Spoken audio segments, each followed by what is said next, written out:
네, 오늘 종료주일인데 종료주일 말씀을 전하려다가 좀 우리 나눔을 하면서 우리 모두의 동일한 고민이 있고 또 사도행전 28장 이 말씀을 제가 좀 묵상하고 있었어요. 그 나눔은 왜 복음을 예전보다 더 많이 들었는데 예전보다 내 삶은 잘 변하지 않는가, 내 믿음은 잘 자라지 않는가, 그런 나눔을 들으면서 나도 그런데 이런 생각이 이제 들었고요. 또 이게 우리 많은 사람들의 현실이구나 라는 생각이 들었어요. 10대 때 내가 믿음을 가지고 20대에 이렇게 믿음을 더 알아가면 그러면 내가 이제 30대가 되면은 내 믿음이 이렇게 바뀌어 있겠구나. 또 이제 그런 훌륭한 사람들을 보면서 그냥 40대가 되면 이제 저렇게 훌륭하게 내가 되는 게 아닌가. 이렇게 이제 50대, 60대, 70대 이렇게 가면 얼마나 좋겠어요. 갈수록 십자가를 알고 자기를 부인하고 겸손해지고 온유해지고 하나님의 생명이 드러나면 얼마나 좋겠습니까? 근데 이렇게 처음 믿고 얼마간 신앙이 자라다가 계속적으로 관찰했을 때 신앙과 성품이 더 아름답게 변해가는 사람이 많을까? 아니면 더 완악해지고 악독해져 가는 사람이 많을까? 제가 생각했을 때는 완악해지는 사람이 더 많은 것 같아요. 물론 이제 계속 이제 아름답게 변화되어 가는 사람도 있지만 더 굳어진 사람이 더 많지 않나. 근데 이게 참 심각한 고민거리지 않습니까? 우리가 예수님 믿는 목적은 우리가 아들의 형상을 담기 위해서 우리가 바로 죽여서 천국 데려가지 않고 이 땅에 살아남아서 복음도 전해야 되지만 우리가 하나님이 아들의 형상을 담게 하려고 우리를 부르셨다라고 했는데 그 정반대로 가고 있다라면 이렇게 예배를 드리고 말씀을 듣고 기도하는 이유가 무엇인가? 반대로 가고 있다라면 굉장히 이제 심각한 문제죠. 그런데 좀 위로가 되는 비유가 있는데요. 이게 심각한 문제긴 하지만 굉장히 일상적인 일일 수 있다라는 생각이 들었는데 그것은 우리가 이제 영의 양식은 말씀인데 이 복음의 영의 양식을 먹으면 당연히 건강해지고 점점 신앙이 자랄 것 같은데 그러지 않는 현상이 이 육의 양식에도 있더라고요. 우리가 이제 이 육의 양식 밥이나 막 먹는 거 간식 이런 과자 이런 것들을 육의 양식을 날마다 먹으면 우리가 날마다 더 건강해질 것 같은데 나이가 들수록 병이 들고 몸이 아파오는 거예요. 매일 밥을 먹었는데 왜 많은 사람이 물론 더 건강해지는 사람도 있지만 많은 사람이 몸이 점점 아프고 질병이 들어가고 쇠약해지는 것이에요. 심지어는 너무 많이 먹어서 병이 걸린다고 그래요. 많이 먹어. 옛날에 이제 많이 먹어. 잘 자라야지. 많이 먹어. 근데 너무 많이 먹어서 또 병이 들었다는 거예요. 그래서 우리가 이 몸의 육신의 양식을 생각했을 때 이 양식은 생존에 필수적이고 또 반드시 날마다 먹어야만 되는 거예요. 그런데 잘 먹어야지만 더 건강해지지 그냥 때려 먹는다고 건강해지지 않는다는 거예요. 많이 먹는다고 건강해지지 않고 잘 먹어야지 건강해진다라는 거예요. 영적인 양식도 똑같구나. 영적인 양식을 우리가 매일 먹고 많이 먹는다고 우리의 영이 꼭 건강해지는가? 그렇지 않구나. 잘 먹어야지. 제대로 먹어야지 우리의 영의 양식을 먹고 우리의 영이 더 건강해지고 성숙해져 가는 거구나. 우리가 일반적으로 이제 불량식품 그렇죠? 입맛에 딱 좋고 맛있는 보기 좋은 그런 음식들을 많이 먹으면 오히려 그날에는 막 힘이 날 것 같은데 사실은 몸이 점점 안 좋아져 가는 거죠. 마찬가지로 우리가 듣고 싶고 보암직하고 그런 말씀들을 우리가 많이 먹으면 그때는 우리 영이 막 새로워진 것 같은데 사실은 그게 축적이 되다 보면은 영적인 혈액순환이 안 돼가지고 병이 걸리는 거예요. 그래서 하나님이 이 말씀을 양식으로 비유한 이유는 이 육신의 양식과 비슷한 면이 있다라는 거죠. 꼭 먹어야 됩니다. 비록 쇠약해져도 그렇다고 굶을 수는 없잖아요, 그렇죠? 그래서 일단은 먹어야 돼요. 그러나 두 번째는 잘 먹어야 되고 건강하게 먹어야 되고 어떻게 먹어야지 우리 몸이 더 좋아지는가에 대한 부분이 같이 따라와야 되는 것이죠. 그래서 복음은 하나님의 능력이고 복음은 우리의 영의 양식이고 복음은 우리의 삶을 성장시키고 우리의 인격을 변화시키는 것이 맞는데 그런데 왜 복음이 우리의 삶을 변화시키지 못하는가라는 것은 어떻게 말씀을 먹어야지 우리의 영혼이 건강해지는가라는 것과 같은 질문이 되어집니다. 오늘 본문에는 사도 바울이 이렇게 로마에서 복음을 전하는 내용이에요. 근데 사도 바울이 이 로마에서 복음을 전하는 것은 자기 생각대로 하는 게 아니에요. 예수님이 너는 로마에 가서 이 복음을 증언해야 되겠다고 했고 이 모든 것은 예수님이 분명히 보냈고요. 또 바울이 이 로마까지 오기까지 얼마나 많은 고초와 감옥에 가고 풍랑에 있고 이런 여정을 거쳐서 로마에 왔는지 몰라요. 그리고 이 로마에서 정말 역사상 최고의 복음 사역자라고 해도 부족하지 않은 바울이 복음을 전하잖아요. 그러면 이 바울이 이 정도까지 복음을 전하고 오늘 본문에 보면요, 이게 30분 뭐 10분 이렇게 들은 게 아니고 아침부터 저녁까지 하나님의 말씀을 들었대요. 그러면 예수님이 보내셨죠. 정말 어려운 과정 통해서 바울이 여기까지 왔죠. 최고의 복음을 전하는 전도자가 복음을 전하죠. 그것도 짧은 시간이 아니라 하루 종일 말씀을 들었으면 당연히 예수님을 믿어야 될 것 같은데 별로 그러지 않았다는 거예요. 우리 사도행전 28장 23절 한번 읽어볼게요. 시작. 그들이 날짜를 정하고 그가 유숙하는 집에 많이 오니 바울이 아침부터 저녁까지 강론하여 하나님의 나라를 증언하고 모세의 율법과 선지자의 말을 가지고 예수에 대하여 권하더라.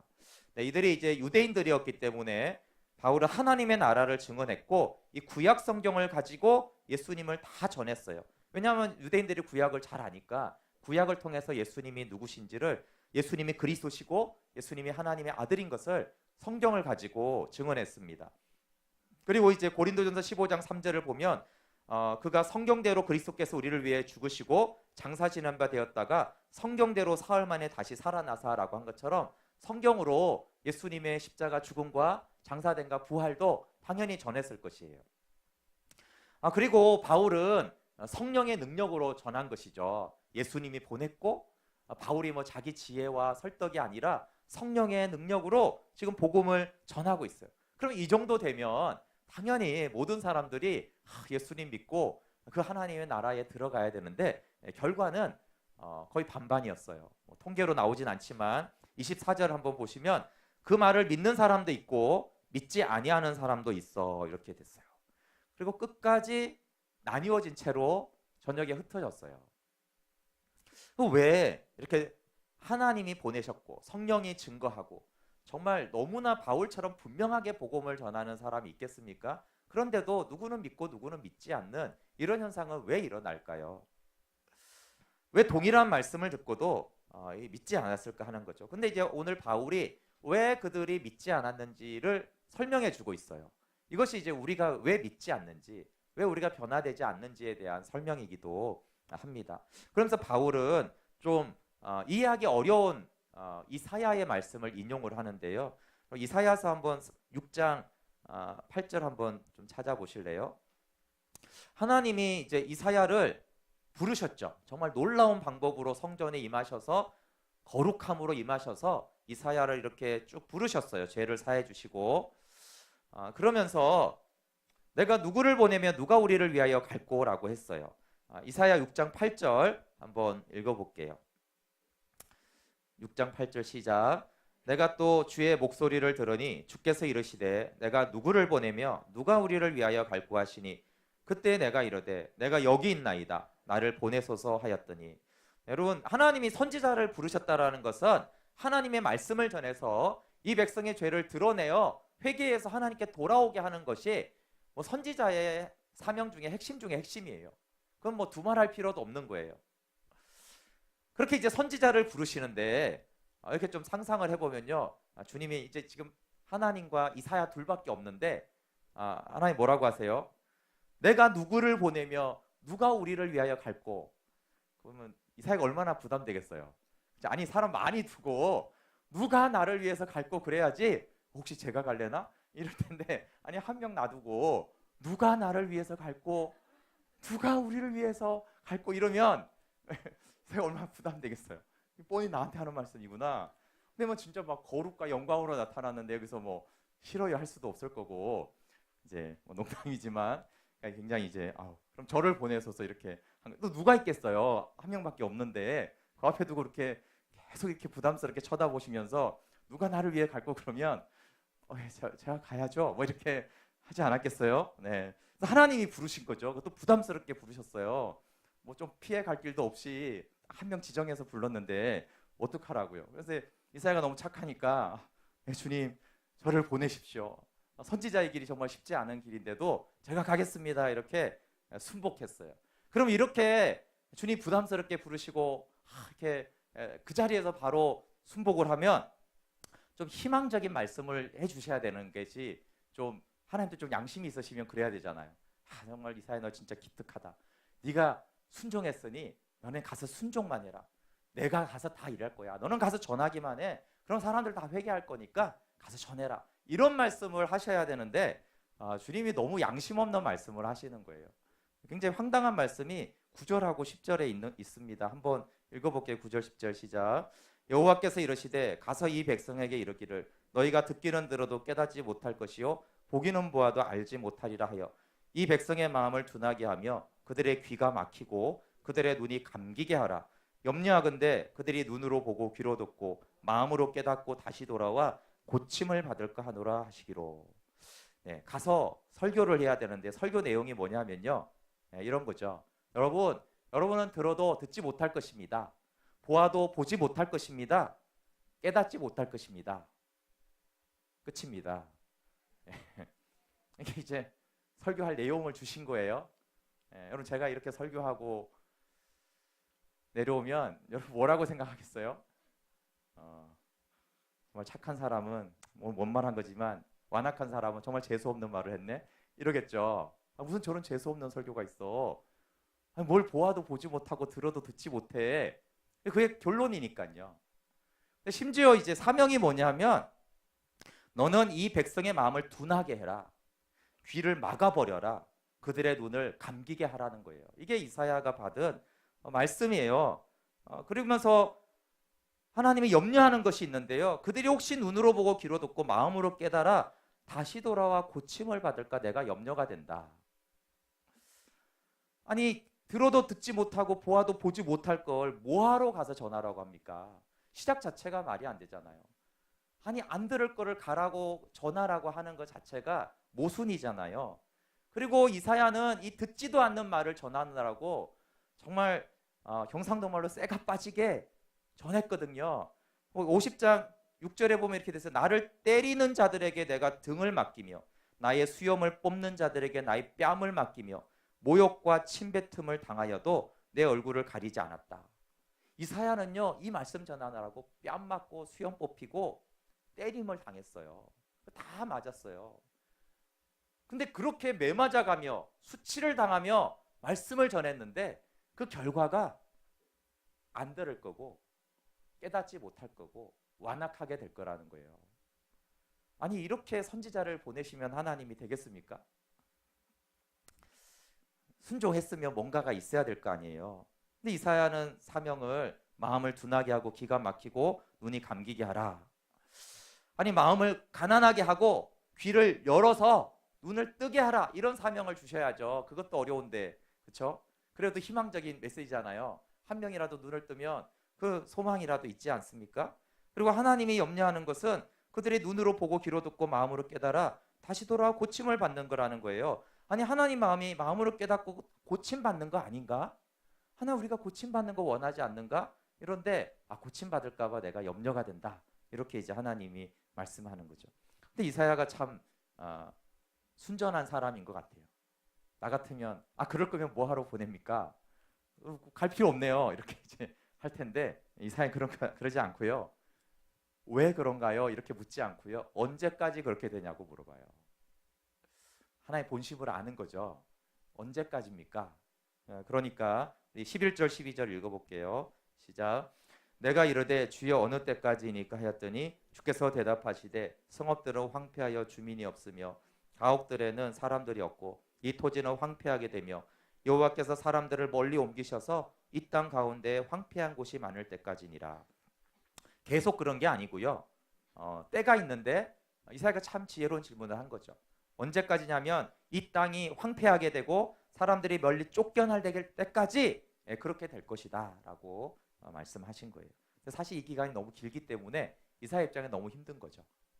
하루 이틀 그러고 좋아하시면 되는데 이사야가 사역이 끝날 때까지 그러거든요.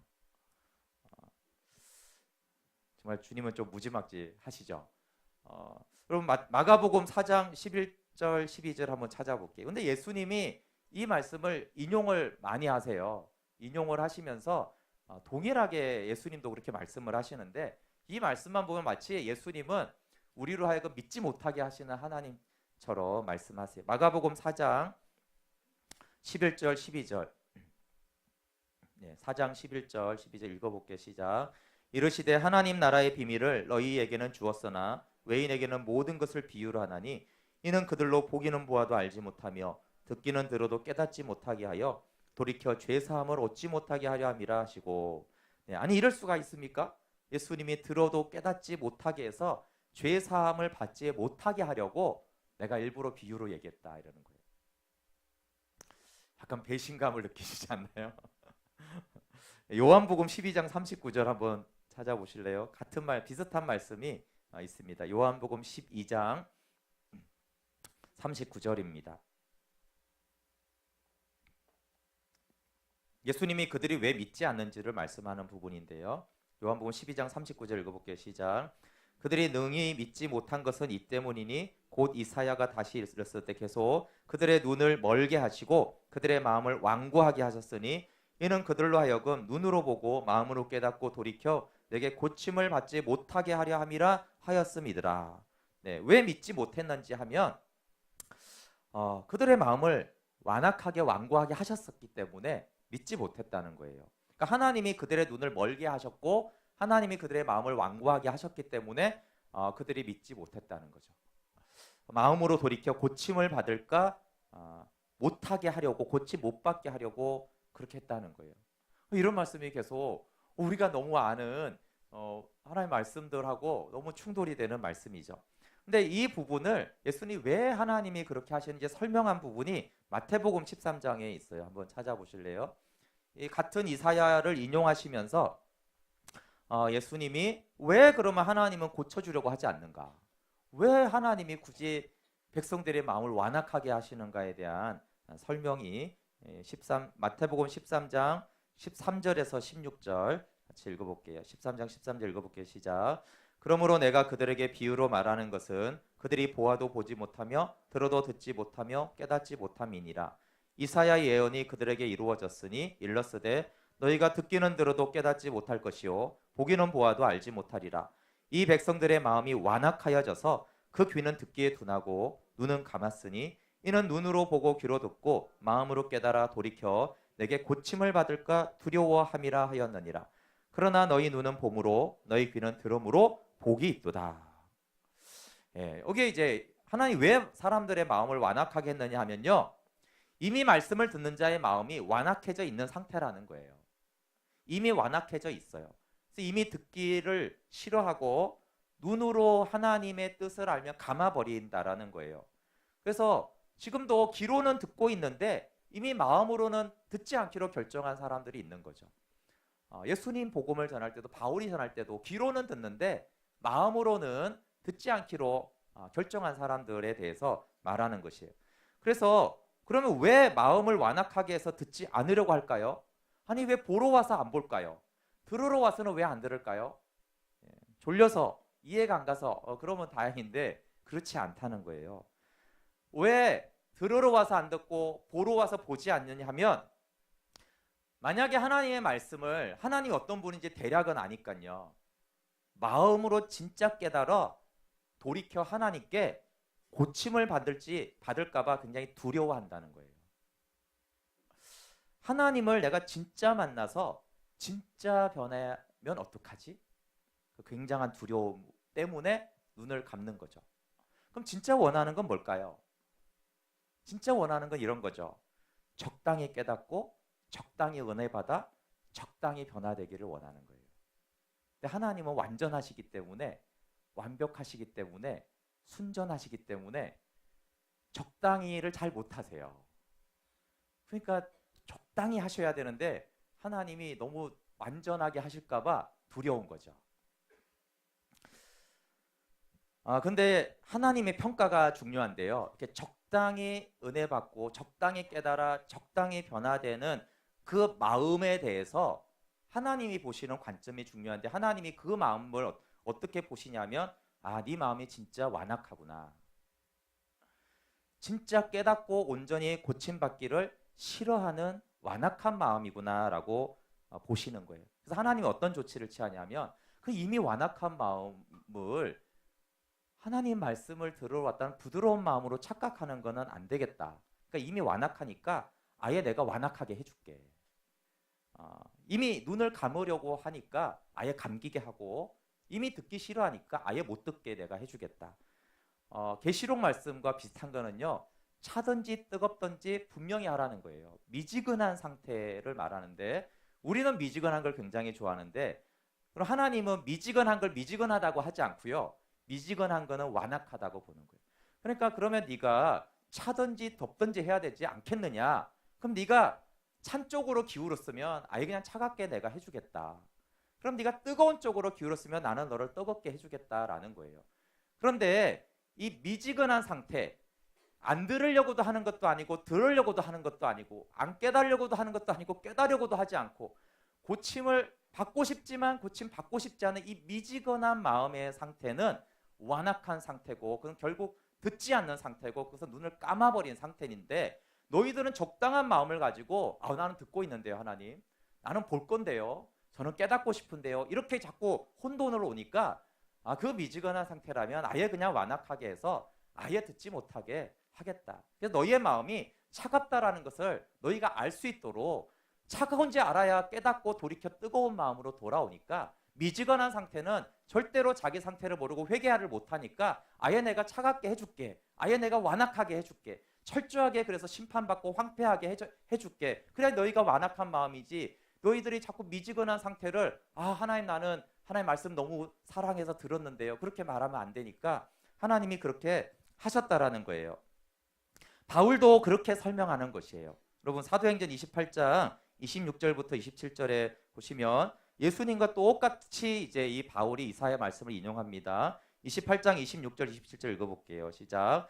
일러서되 이 백성에게 가서 말하기를, 너희가 듣기는 들어도 도무지 깨닫지 못하며 보기는 보아도 도무지 알지 못하는도다. 이 백성들의 마음이 우둔하여져서 그 귀로는 둔하게 듣고 그 눈은 감았으니, 이는 눈으로 보고 귀로 듣고 마음으로 깨달아 돌아오면 내가 고쳐줄까 함이라 하였으니. 진짜로 알고 깨달으면 안 되는 거죠. 고침받기를 싫어하는 완악한 마음이 있는데, 이 마음이 깨져야지 복음이 우리 안에 생명이 되고 그 복음이 우리의 삶을 변화시킨다라는 거예요. 당연히 반론이 있겠죠. 무슨 말입니까? 제가 얼마나 고침받기를 원하는데요. 그거 인정할 수가 없네요. 제가 말씀을 마음으로 깨닫고 하나님과 고침받기를 싫어한다니요. 제가 얼마나 간절한 마음으로 말씀을 깨닫고 고침받기를 원하는지, 제가 정말 바쁘고 힘든데도 제가 말씀을 본다고요. 나 정말 피곤한데도 말씀을 들으러 왔단 말이에요.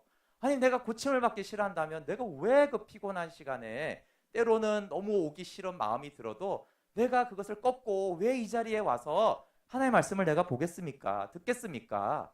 그렇게 이제 반론을 제기할 수 있어요. 틀린 말일까요? 맞는 말일까요? 일부분 맞는 말이죠. 왜냐하면 사람에게는 얼마든지 거의 항상 두 마음이 있기 때문입니다. 두 마음. 하나의 마음은 정말로 말씀을 마음으로 깨닫고 삶이 변화되기를 원하고, 또 하나의 마음에는 진짜로 하나님을 만나 변화되면 내 마음대로 혹시 못 살게 될까 봐 굉장히 두려운 거죠.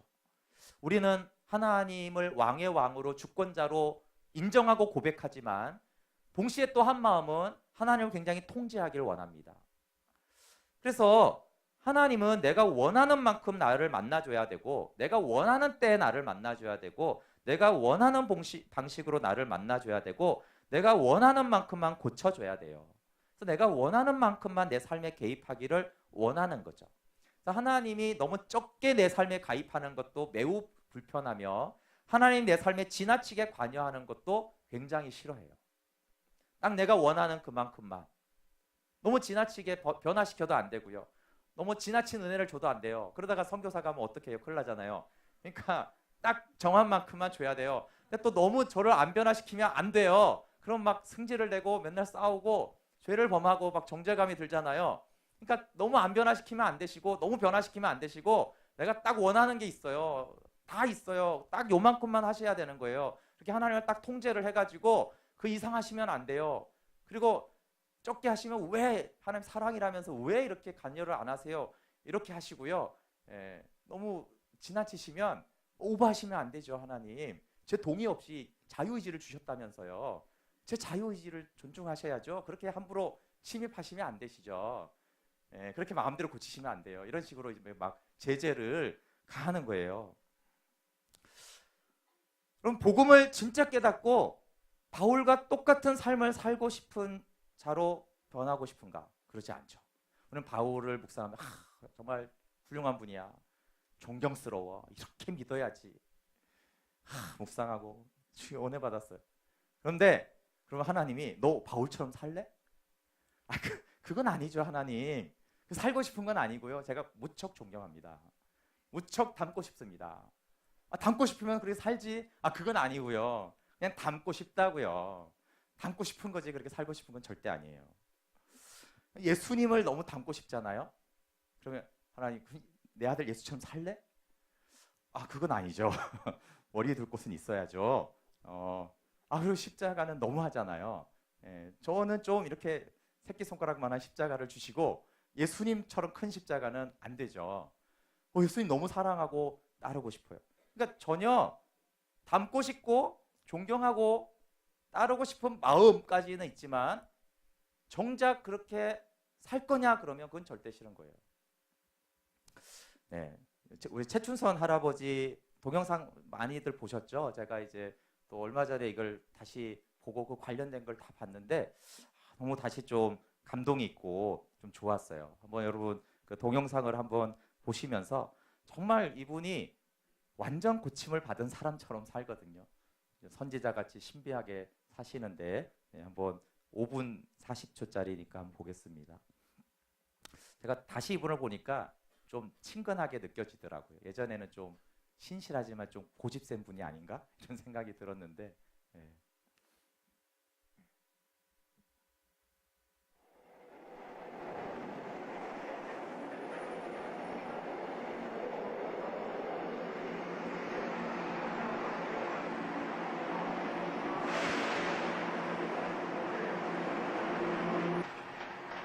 역사상 가장 큰 자비의 초대, 예수 십자가 자비의 초대. 최춘선 할아버지를 처음 만났을 때 할아버지는 광인의 모습 그대로였습니다.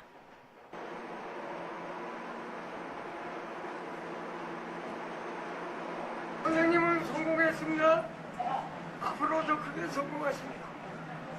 선생님은 그 빛나는 마음, 빛나는 얼굴, 김구주소 꼭 닮았습니다. 이상한 행색에 쉽게 알아들을 수 없는 말들. 그런 할아버지를 대하는 사람들의 태도는 비웃거나 무시하거나 둘 중 하나였습니다. 올수로 아름다운 미스 코리아 유관 통과. 올수로 아름다운 미스 코리아 안경구. 한참이 지나서야 할아버진 경계를 푸시고 자신의 이야기를 조금 들려주었습니다. 김포 비행장에서 개척교회 쪽에 과로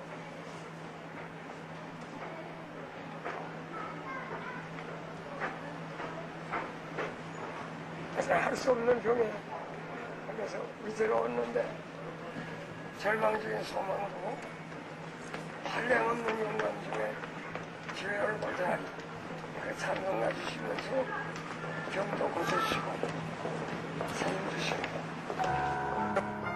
죽어가던 자신을 살려주신 그 은혜를 보답하기 위해 이렇게 맨발로 복음을 전한다는 그 한마디를 던지시고 활동을 김구 선생님과 같이 하시다가 귀국도 같이 하셨던 분이시죠. 할아버지가요? 네.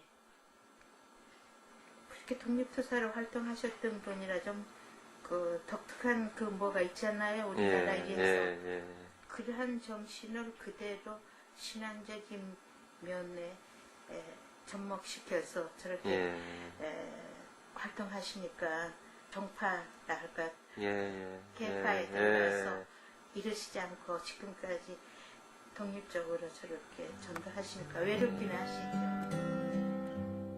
할아버지는 당신만의 깨달음과 방식으로 세상을 향해 외로운 증거의 길을 가고 있었던 것입니다. 어머니의 기도의 응답으로 하나님의 축복으로 세상에서 부러운 사람이 없고 무서운 사람이 없고 미운 사람이 없고 보기 싫은 사람이 없고 얼마나 감사하시오. 부러운 사람이 없는 사람은 본일 없이 1등 부자예요. 미운 사람이 없는 사람은 1등 권세예요. 세상 왕들의 억만대 권세예요. 미운 사람이 없는 사람. 말세에 세상에 내가 다시 올 때에 세상에 있는 자를 볼 수 있겠느냐. 진리는 고독해도 나눠도 당장 우리 하나님은 사랑해서 우리 하나님 영리하시고 우리까지 오신 사람 도전해 주시라. 더 야위시고 늙은 모습으로 외치는 할아버지의 말씀은 무관심과 소음 속에 거의 들리지가 않았습니다. 그동안 계속 이렇게 나오셨어요, 지하철에? 아무 말 없이 생명이라 적힌 신문의 광고 문구를 내밀었습니다. 건강은 어떠세요?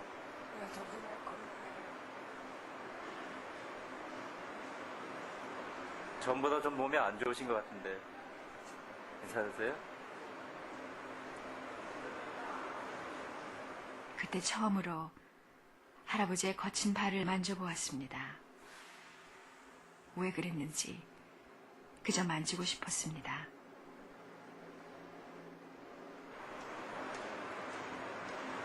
신성한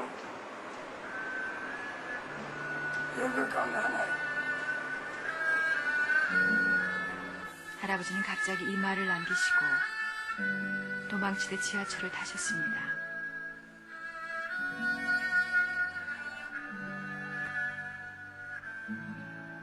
그리고는 아주 먼 곳으로 가시는 것처럼 손을 들어 안녕을 고했습니다. 환한 웃음을 머금은 채.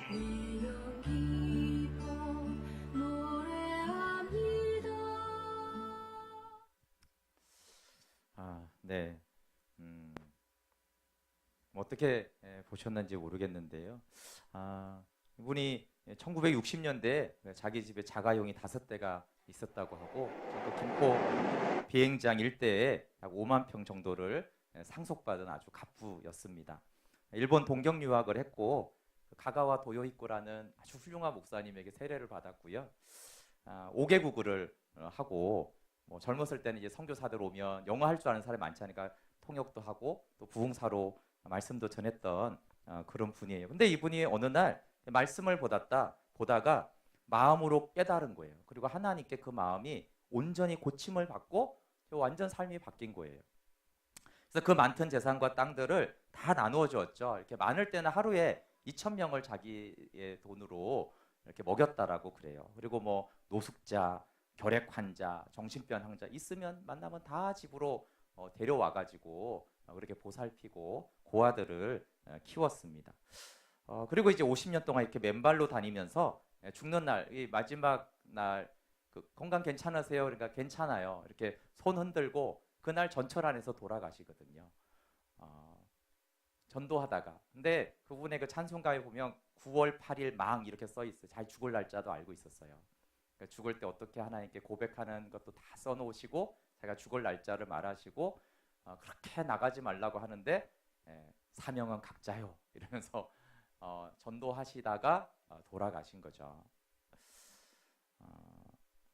생명이라는 그 신문 이렇게 SK 신문 생명인데 이렇게 생명 이렇게 딱 내미시고 마지막으로 그분이 남기신 말이 충성은 열매 가운데 하나요 라고 하면 손 흔들고 이제 천국에 가셨죠. 이분이 돌아가시고 난 다음에 이제 김우영 감독이 이 동영상을 편집해서 한 30분짜리를 올렸습니다. 수백만 명이 이걸 보고 감동을 받고 도전받고 정말 훌륭한 분이고 존경한다라고 했죠. 그런데 여러분, 그러면 당신도 최춘선 할아버지처럼 정말 마음으로 깨닫고 고침받아 저렇게 살게 되어도 좋으냐 그러면 상황은 달라지겠죠. 저렇게 살고 싶은 건 아니고요. 존경한다는 거죠. 훌륭한 분이라는 거죠. 저런 분이 있다는 게 좋다는 거죠. 근데 이 최춘선 할아버지의 겸손, 충성, 자유, 사랑, 미워하는 사람이 없는 것은 없고 싶지만 그 발과 그 맨발, 그 가난, 그 무엇보다 조롱과 멸시를 많이 받거든요. 그런 것들은 받고 싶지 않은 거죠. 그럼 만약에 둘 중에 이렇게 선택을 하면 어떨까요? 이 최춘선 할아버지의 성령 충만과 멸시를 둘 다를 같이 받고 싶냐? 아니면 둘 다 안 받는 것 중에 어떤 걸 선택하겠냐고 그러면 대부분의 사람들은 둘 다 없어도 된다고 그러겠죠. 둘 다 받기를 원한다고 할까요? 물론 가장 원하는 거는 좋은 것만 빼먹는 거죠. 그분의 충성, 사랑, 헌신 이런 건 다 빼먹고 그분의 맨발과 조롱과 멸시는 이렇게 남주고 이런 걸 이제 다 원하겠죠. 결국 마음으로 깨달아 완전히 고침받는 것, 지나치게 변화되는 삶을 싫어합니다. 근데 이제 사람들이 이분이 이제 왜 맨발로 다녔을까 이거에 대한 궁금증이 많았어요. 어느 날 이분이 또 사실 제자들을 많이 양육했는데 굉장히 똑똑한 분이시거든요. 성경을 너무 많이 알고 계셨대요. 신구약을 쫙 관통하면서 이렇게 복음을 전하셨고, 근데 이제 어느 날 제자가 물었대요. 왜 맨발로 다니시냐고. 근데 이제 이 최춘선 할아버지가 사실 목사님이죠. 네, 워낙 이미지가 할아버지로 알려져서 보호색이라고만 했대요. 그리고 더 말씀을 안 하셨대요. 근데 이제 김우영 감독이 이분을 쭉 만나고 회고하고 기도하고 이러면서 깨달은 것이 뭐냐면 보호색으로 맨발로 다니셨구나. 왜냐하면 너무 많은 선행과 의를 행하고 너무나 존경받을 조건을 많이 가지고 있었기 때문에 자신의 의를 가리기 위해서 맨발로 다니기로 선택을 하셨구나. 그럼 광인처럼 이렇게 맨발로 다니는 사람을 누가 목사라고 상상을 했겠어요? 그 수많은 사람들을 그분을 지나치면서 목사라는 생각 자체를 할 수가 없죠. 더구나 누가 저 광인 같은 사람을 수많은 사람들을 도와준 사람이라고 상상을 하겠어요? 아예 묻는 사람 자체가 없는 거예요. 누가 저분이 독립운동가였고 5개국을 유창하게 할 수 있으며 그 어려운 시대에 일제 유학을 한 그런 학식 있고 뛰어난 지성인이라는 거를 누가 생각이라도 했겠습니까? 그래서 이분은 너무 훌륭한 일을 많이 해서 그냥 가만히 있으면 칭찬과 존경과 인정을 그냥 자동으로 받게 돼 있는 거죠. 그래서 맨발로 다니면서 오히려 조롱과 멸시를 선택한 것이죠. 아무도 자기가 그런 것을 했다는 것을 알지 못하게 하려는 보호색으로 그렇게 하신 것입니다. 그리고 이렇게 전철에서 주님께 갈 때까지 끝까지 단 한마디도 자기 자랑, 자기의 내가 이런 거 했다라는 말을 단 한마디도 하지 않았어요. 누구한테 했다고 안 하면 자녀들에게도 한 말이 없어요. 그 자녀들이 아버지가 이런 일을 한 걸요 다 주변 사람을 통해서 들었지 직접 들은 바가 없어요. 누구에게도 내가 누구를 도왔다, 내가 이런 경력을 가지고 있다, 뭐 이런 것 자체를 한 번도 죽는 날까지 언급을 하지 않고 하나님 노릇과 교만을 하지 않고 하나님 품에 안기셨죠. 끝까지 사람들이 이상하게 보는 그 전철 안에서 복음 전하고 듣든지 안 듣든지 너무 힘이 없어서 이제 말소리도 들리지 않는데 그 복음 전하다가 천국으로 부름 받으셨어요. 정말 스스로를 눈꼽만큼도 자신을 드러내지 않고 그냥 조롱과 멸시를 받으신 것이죠. 그런데 하나님은 이 종을 너무 자랑하고 싶은 거예요. 근데 이분이 살았을 때가 아니고요. 이분이 이제 주님 품에 안긴 이후에 이분은 자기를 드러내지 않았는데 하나님은 이 종을 너무 드러내고 싶은 거예요. 사람들에게. 하나님 너무 자랑하고 싶어서 김우영 감독을 붙여주셔서 이렇게 이제 이 죽은 이후에 이분을 이제 소개한 것이죠. 수많은 사람들이 존경한다라고 했지만 사실 그분이 이 땅에 더 이상 존재하지 않았어요. 그리고 그분은 사람을 통해서 어떤 존경도 어떤 칭찬도 받지 않은 채 하나님 데려가셨고, 그러나 하나님은 진짜 내가 자랑하고 싶은 종은 이런 종이야. 내가 진짜 너무 사랑하고 정말 나한테 고침을 받아서 내 마음을 아는 그런 종은 바로 이런 종이야 라고 하나님이 영상을 기록으로 남기셨습니다. 진짜 마음으로 깨닫고 고침을 받으면 이런 거죠. 수많은 헌신과 사랑을 하고도 자신을 조금 더 드러내지 않는 그것이 고침받은 사람이에요. 근데 우리는 믿는 사람들이잖아요, 그렇죠? 믿는 사람들인데 이 최춘선 할아버지를 볼 때 어떤 생각이 드는지 모르겠어요. 각자 다르겠지만 이런 생각하는 사람 많지 않을까요? 야, 정말 훌륭하게 하지만 좀 아깝다. 나눠주는 건 좋은데 집 한 채는 남겨두시지. 자동차 한 대랑. 그리고 먹고 살 거는 남겨둬야 되지 않나? 이분이요, 너무너무 가난해지시거든요. 30번을 이사를 다니거든요. 살 집이 없어서. 그건 좀 너무하지 않나? 조금 재산을 남겨두시고 나눠주시지. 이런 생각이 안 드십니까? 예수님은 믿지만 진짜 변화되기 전에 최춘선 할아버지가 더 행복하다고 생각할 수 있죠.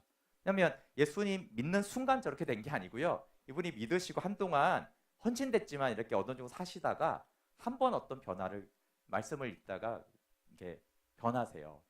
그러니까 예수님 믿고 천국 가는데 굳이 맨발로 안 다닌 그 상태, 부자하면서 예수님 믿고 훌륭한 일 하면서 예수님 믿고 그 상태가 더 행복하지 않을까. 사람들에게 굳이 미쳤다는 소리를 듣고 무시당하고 때로는 막 이렇게 쫓겨나고 이런 일을 당했으니 저게 행복한 삶일까라는 생각을 많이 할 것 같아요. 그런데 정작 본인의 생각은 달랐습니다. 본인은 진짜 하나님께 고침을 받은 후에 너무 행복하다고 고백을 하죠. 여러분 그 내용 중에 이런 내용이 있잖아요. 세상에 부러운 사람이 없고 무서운 사람이 없고 미운 사람이 없고 보기 싫은 사람이 없고 얼마나 감사한지요. 부러운 사람이 없는 사람은 법률 없이 1등 부자예요. 엄청난 부자가 엄청 가난해졌는데 아니라는 게 나는 전 세계에서 가장 부자라는 거예요, 사실은. 그리고 이렇게 말하죠. 미운 사람이 없는 사람은 1등 권세예요. 세상 왕들의 억만배 권세예요. 이분이 이제 돈 많이 있을 때 돈이 있으면 권세가 있잖아요, 그렇죠? 근데 이제 멸시받는 사람이 됐는데 아니라는 걸 자기는 세상의 어떤 왕들보다 훨씬 더 큰 권세를 가지고 있다. 그래서 말세의 세상에 내가 다시 올 때 내가 믿는 자를 보겠느냐. 진리는 고독하지만 날마다 담대합니다. 그 사명은 각자라고 하면서 누가 알아주든 알아주지 않든 그냥 오직 그 한 길을 끝까지 가셨어요. 그러면서 내가 부자였었고 내가 한때 뭐 이런 수많은 일들도 했지만 그때보다 나는 더 부자고 그때보다 난 더 많은 권세를 가지고 있습니다. 그래서 얼마나 감사한지요 라고 늘 감사하다는 말을 했어요. 사실 바울이 말하고 싶은 것이 이 최춘선 할아버지가 말한 것과 같습니다. 우리는 하나님이 사랑이고 하나님을 만나면 인격이 변하고 좋은 것은 아는데 너무 심하게 고침을 받아서 세상 즐거움을 포기하고 심지어 고난당할까 봐 굉장히 두려워합니다. 땅의 기준으로 하나님의 나라를 보지 못하는 것을 안타까워하죠.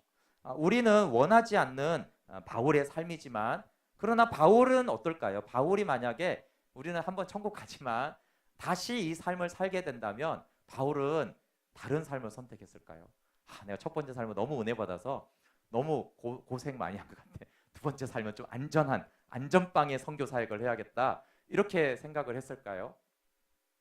한국에 청년으로 선교사로 온 루비 캔드릭이라는 선교사님이 선교 초기에 선교하러 왔는데 8개월 만에 선교도 제대로 못하고 병으로 순교했어요.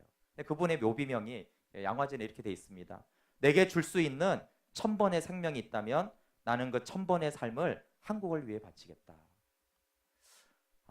재수없게 한국 와서 전염병 걸려서 젊은 날에 죽는구나 이렇게 생각하지 않았고요. 이렇게 죽어가면서 내가 다시 1000번의 생명을 산다면 나는 1000번을 이 한국 사람을 돕다가 나는 그렇게 하나님 나라에 가고 싶다라고 한 것이죠.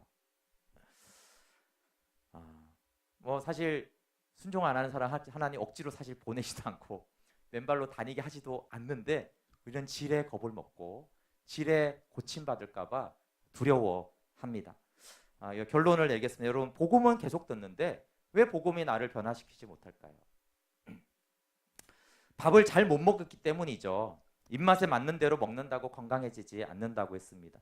그럼 영적으로 건강하게 말씀을 먹는 것은 온전히 고침받아도 염려하지 않는 마음으로 말씀을 들어야 돼요. 내가 깨달아서 하나님이 나를 마음껏 고치셔도 그냥 수술 때 그냥 의사에게 맡기듯이 그렇게 전적으로 맡기는 마음으로 말씀을 듣고 먹어야지 그 말씀이 생명이 되고 양식이 되어서 나를 건강하고 예수님 닮도록 하는 것입니다. 듣고 깨닫는 것 같은데 고침받지 못하고 변화되지 않는 이유는 두 마음 때문이에요. 정말 마음으로 깨닫고 고침을 받기 원하면서 동시에 정말 고침받기를 싫어하는, 하나님을 통제하려는 마음, 두 마음 때문입니다. 근데 하나님은 이 두 마음을요, 완악한 마음이라고 하세요. 완악한 마음. 그러니까 더 완악하게 해서 아예 안 들리게 해야지 내가 완악하구나라는 것을 깨닫고 진짜로 돌이켜서 하나님께 진짜 고침을 받아야 되겠구나라는 그것을 위해서 오히려 더 완악하게 하십니다. 하나님 당연히 우리를 고쳐주길 원하시죠. 말씀을 듣고 고침받기를 정말 원하는 마음을 찾으십니다. 하나님 사실 좀 두렵습니다. 저도 맨발로 걸으라고 하실까 봐. 그러나 내가 이렇게 죄의 종노릇하며 세상과 짝하고 사단의 종이 되는 것보다는 좀 두렵지만 그래도 온전히 깨달아 온전히 고침받기를 원합니다. 그리고 이해는 되지 않지만 최춘선 할아버지처럼 부러운 것이 없고 미운 사람이 없고 보기 싫은 사람이 없는 그 하나님의 나라의 부유한 영광이라면 아니 맨발로 다닌다 한들 자기가 부러운 게 없고 너무 좋은데 우리가 보기에 그 맨발이 비참해 보이는 것이지 사실은 하나님의 영광을 누리니까 하나님 사단의 종노릇하면서 세상 사람들에게 좀 잘 나가 보이는 것보다는 좀 세상에서는 좀 비루해도 하나님 나라의 영광을 아는 그런 사람으로 고침을 받고 싶습니다. 그 중심의 고백이 있고 그 마음이 복음을 생명되게 하고 우리의 삶을 변화시키는 거예요. 그렇지 않은 마음으로 복음을 아무리 계속 더 들어도 깨달음은 늘어가고 지식은 늘어가지만 사실 그 말씀이 우리의 중심과 마음과 삶을 바꾸지는 못합니다. 하나님은 이 온전히 하나님께 고침받은 자에 대해서 하나님과 화평을 누린다고 하면서 로마서 5장 2절 3절 이렇게 말씀하셨어요. 또한 그로 말미암아 우리가 믿음으로 서 있는 이 은혜에 들어감을 얻었으며 하나님의 영광을 바라고 즐거워하느니라. 다만 이뿐 아니라 우리가 환난 중에도 즐거워하나니. 네, 최춘선 할아버지가 그대로죠. 하나님의 영광을 바라고 즐거워하는 이 즐거움 때문에 환난 중에도 즐거워하는 그 즐거움과 기쁨을 하나님이 주시는 거죠. 그게 고침받은 자의 마음과 삶의 상태입니다. 두 마음은 연약한 우리에게는 어쩌면 자연스러운 마음이에요. 그러나 이것은 영적으로 분별하면 완악한 마음이고 거짓되고 부패한 마음이에요. 그래서 전심으로 마음으로 깨달아 돌이켜 하나님께 고침받는 우리의 마음이 되도록 이 마음을 돌아보고 이 마음을 하나님께 내어드려야 돼요. 황폐하게 되기까지 그 마음이 하나님은 계속 우리가 완악하다라는 걸 보여주셔서 결국은 돌이켜라. 돌이키는 척하지 말고 정말 돌이키고 듣는 척하지 말고 진짜 들어라. 그러면 내가 너를 깨닫게 하고 고쳐주고 내가 너를 만나주고 너의 삶을 내가 붙들어 변화시켜 주겠다라고 말씀하시는 것입니다. 우리 함께 찬양하고 좀 기도하겠습니다. 네, 여호와께 돌아가자. 사실 선지자의 기본 사명이죠. 하나님이 이사야를 부르신 원래 마음 내게 돌아와 고침을 받아라. 그런데 그 마음이 완악한 백성들에게는 어쩔 수 없이 더 마음을 완악하게 해라. 그래서 정말 죄 가운데 종노릇하고 정말 이 죄에 묶이고 사단의 종노릇하는 그 비참함이 무엇인지 황폐함을 알게 해서 하나님께 돌아와야지 진짜 행복이구나, 복 있는 사람이구나 깨닫게 하기를 원하십니다.